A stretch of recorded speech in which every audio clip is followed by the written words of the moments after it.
السلام علیکم ورحمۃ اللہ وبرکاتہ۔ امید ہے کہ آپ تمام حضرات بخیر و عافیت سے ہوں گے۔ ذوالحجہ کے مہینے کے شروع کے 10 دن کی بہت بڑی فضیلت ہے، اس لیے آپ اس کی قدر کیجئے۔ آپ خود سنیے حضرت مولانا مفتی احمد خان پوری صاحب دامت برکاتہم کی زبانی۔ بسم اللہ الرحمن الرحیم۔ اب ذوالحجہ کا مہینہ عنقریب شروع ہونے والا ہے اور اس کے پہلے عشرے کی بڑی فضیلت ہے۔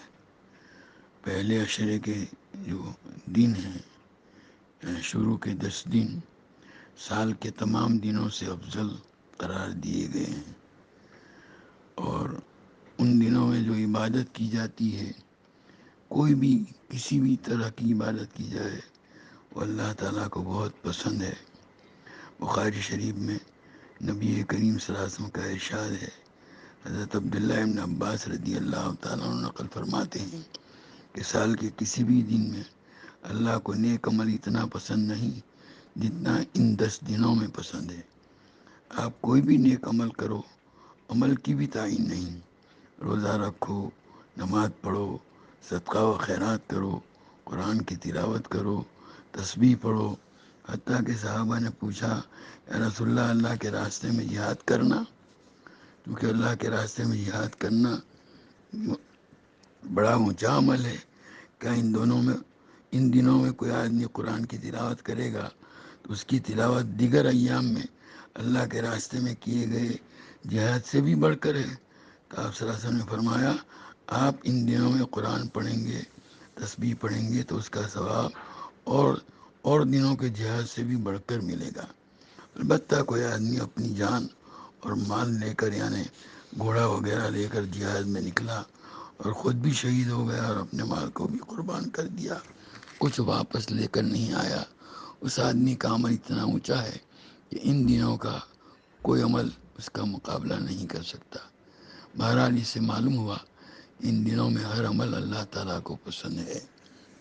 اور ترمذی اور ابن ماجہ شریف میں حضرت ابو ہریرہ رضی اللہ تعالیٰ عنہ کی روایت ہے، نبی کریم صلی اللہ علیہ وسلم فرماتے ہیں کہ کسی بھی دن میں اللہ کو اپنی عبادت اتنی پیاری نہیں جتنی ان دنوں میں، یعنی دیگر ایام کے مقابلے میں ان دنوں میں کوئی بندہ اللہ کی عبادت کرے تو اللہ تعالیٰ کو بہت پسند آتی ہے۔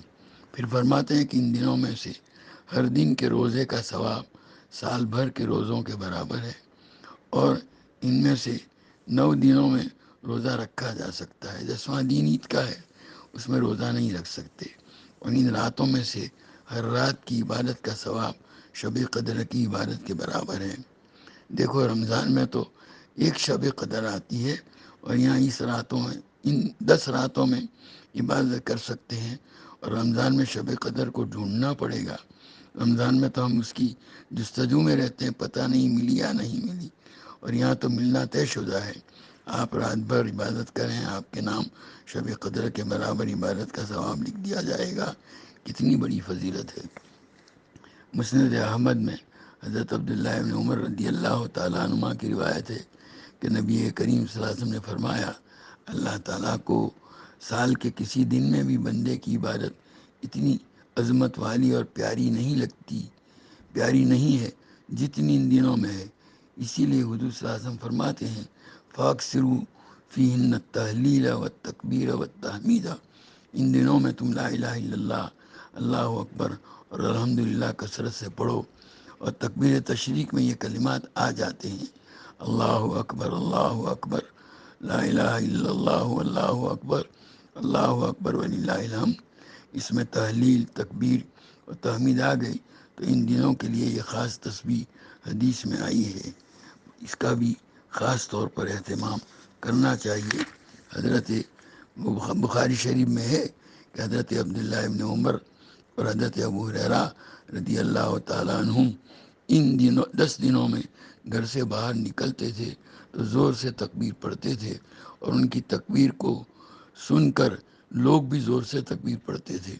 اور حضرت عبداللہ ابن عمر رضی اللہ تعالیٰ عنہ کو تو معمول تھا کہ اٹھتے بیٹھتے چلتے پھرتے لیٹے ہوئے ان دنوں میں کثرت سے تکبیر پڑھتے تھے۔ اس لیے ان چیزوں کا اہتمام کرنا چاہیے۔ اللہ تعالی ہم سب کو اس کی توفیق عطا فرمائے۔ السلام علیکم۔ اس ویڈیو کو اپنے دوستوں میں شیئر کرنا بالکل نہ بھولیں۔ ایسے ہی مزید ویڈیو دیکھنے کے لیے آپ ہماری چینل نورانی باتیں کو سبسکرائب کریں تاکہ ویڈیو اپلوڈ ہوتے ہی سب سے پہلے نوٹیفیکیشن آپ کو مل جاوے۔